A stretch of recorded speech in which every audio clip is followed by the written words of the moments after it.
ಇಲ್ಲಲ್ಲ ಹೂವೊಂದು ಮುಗಿಸಿದರೆ ಜೇನುಗೂಡೆ ಇಲ್ಲಲ್ಲ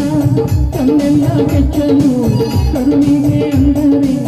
ಹಸುವಿನ ಹಾಲೇ ನಮಗಿಲ್ಲ ಹಸುವಿನ ಹಾಲೇ